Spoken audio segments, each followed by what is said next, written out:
Y para ello me acompaña José Félix García. Doctor, ¿qué tal? ¿Cómo estás? ¿Qué tal? ¿Cómo estás? ¿Cómo va todo? Bien, bien, muy bien, gracias. El día de hoy bien. Este día que parece que nos han abierto la puerta del otoño. Sí, bien. Mucho trabajo y bien, todo sin novedad. Bien. Ahora cuando termine, vuelve a la consulta. Sí. Y viene de la consulta. Vengo de allí del Hospital El Ángel y vuelvo al Hospital El Ángel ahora. Me están esperando. Cuénteme, porque vamos a hablar sobre una nueva técnica innovadora de diagnóstico genético en embriones. Ya sabe que esto lo tiene que explicar como si fuésemos de primero de infantil. Efectivamente. Bueno, vamos a ver, principalmente, los pacientes que se hacen fecundación in vitro, Sí.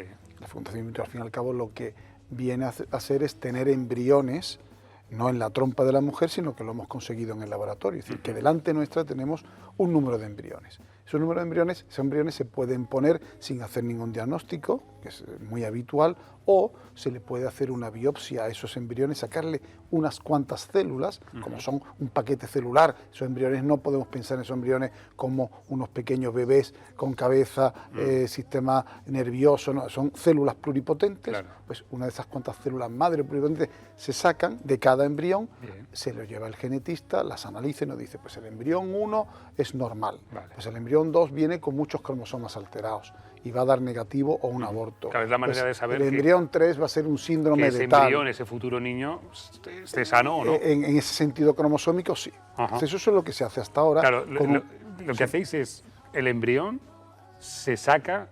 Desde el embrión se le extraen unas cuantas células. Es decir, células. Cuando a la mujer le hacemos la punción, le extraemos los óvulos y se le pone el espermatozoide del hombre dentro, 5 días más tarde tenemos un embrión que se llama en estadio de blastocisto. Vale. Es un paquete de células. ¿Cómo ha dicho la palabra? Blastocisto es la palabra técnica, da igual. Sí, un embrión de pero 5 o 6 días. ¿no? Me gustan a mí estas palabras. ¿Vale? Entonces, ahí ese embrión es el que se le extraen unas cuantas células para analizar. Claro, supongo que ahí hay cierto riesgo, ¿o no?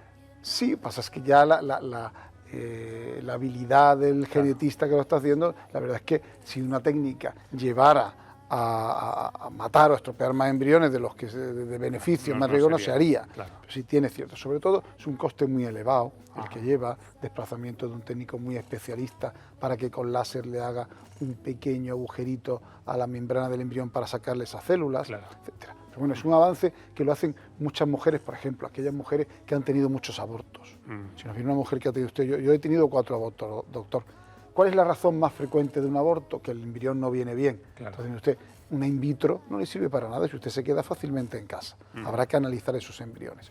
Es una de las causas. Otra, una mujer de cierta edad, que diga yo por mi edad tengo más problemas de poder tener un síndrome de Down, cualquier tipo de síndrome, yo quiero saber que el embrión que me va a poner es euploide, la palabra técnica, normal en cromosomas. Euploide. Euploide, bueno, Vale. normal en células, Vale. no, perdón, normal en cromosomas. Ya. Pues eso es algo, pero que lleva un coste muy elevado. Vale, y eso es algo que se estaba haciendo, que se está haciendo Se todavía. hace desde hace mucho tiempo y se ha ido mejorando la técnica. Vale, y ahora resulta que Se ha mejorado todavía más. vamos un poco más allá, un Más 2.0, un nuevo paso. Exactamente. Ahora ya se está implementando y va a estar popularizada dentro de unos meses, es que esos embriones están en un líquido, en un medio de cultivo, dentro del incubador. Sí.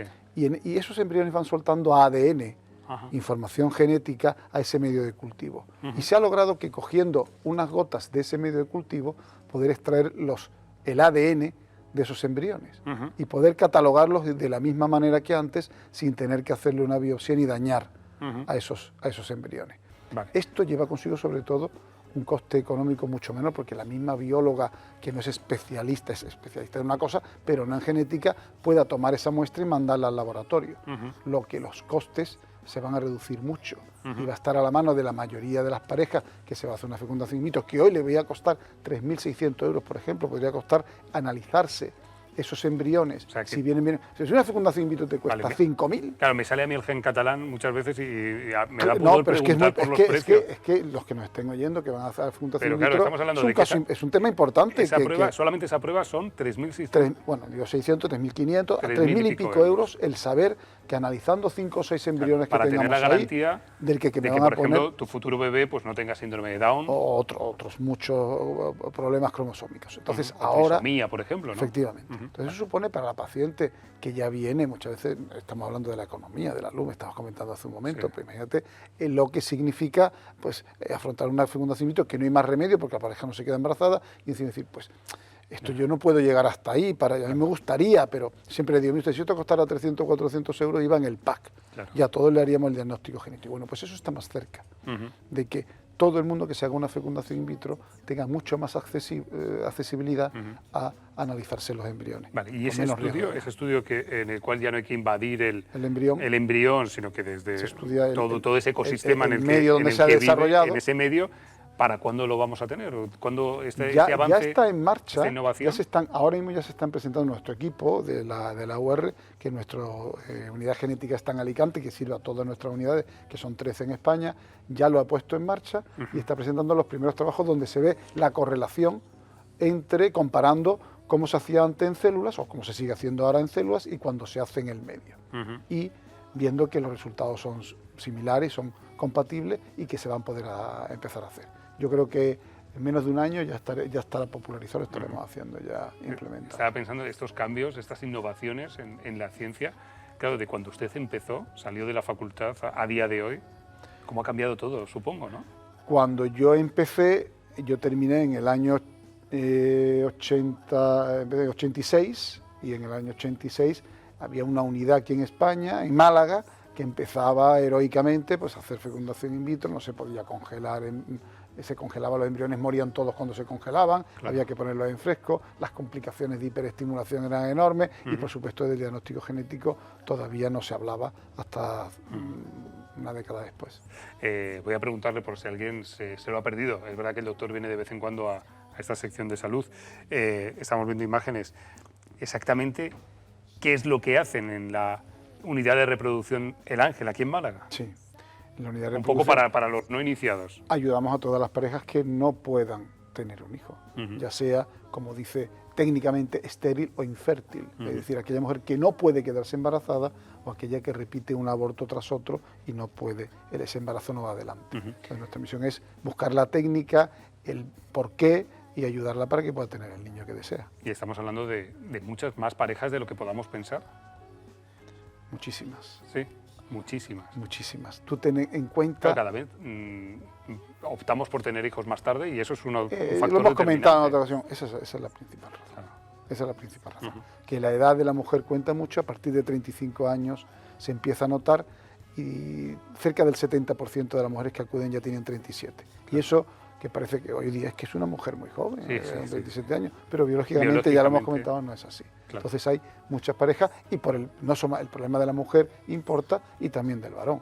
El 50% de los casos de infertilidad el varón está interviniendo. De ese 50%, la mitad es por culpa, digamos, o por causa únicamente del varón. Y el otro es mixta de los dos. Es decir, el varón también. Una pregunta estamos cada vez peor. A ese respecto, me centro en el varón, o sea, nosotros, en los hombres, en los chicos. ¿Somos más infértiles que el hombre de hace 40 años? Totalmente, absolutamente. El seminograma se ha ido degradando. El seminograma, es decir, el estudio del semen, las características, se ha ido estropeando y tenemos datos de nuestros abuelos que podía haber, por ejemplo, 100 millones de espermatozoides por centímetro cúbico, era algo habitual, y ahora con 15 nos vamos conformando. ¿Ah, sí? Sí. O sea, ¿qué razones? Nos sacan 85 millones de espermatozoides nuestros así abuelos. Lanzando un número que siempre para las cámaras es útil e importante. A los periodistas nos gusta eso. Sí. Pues se ha deteriorado mucho, efectivamente, y cada vez hay más causas masculinas. Claro, y eso es por el estrés, supongo, por malos hábitos de vida. Ahí estamos. Malos hábitos, por supuesto. Pero lo demás también sería discutible, porque yo digo a mi paciente, nuestros abuelos fumaban como un carretero, y bebían y tal. Pues parece que lo que comemos, también, PVC con estrógenos que liberan sustancias hormonales, ahí tiene que haber mucho en ello, porque lo que respiramos, etcétera. Pues si no, no se encuentra otra explicación. Pues hoy queríamos hablar sobre esta nueva técnica innovadora de diagnóstico genético de embriones. Espero que haya quedado claro. Yo antes de empezar siempre le digo al doctor, esto hay que explicarlo como si estuviésemos en primero de infantil, porque son términos técnicos y palabras complejas, pero yo creo que ha quedado bastante claro. Espero que sí.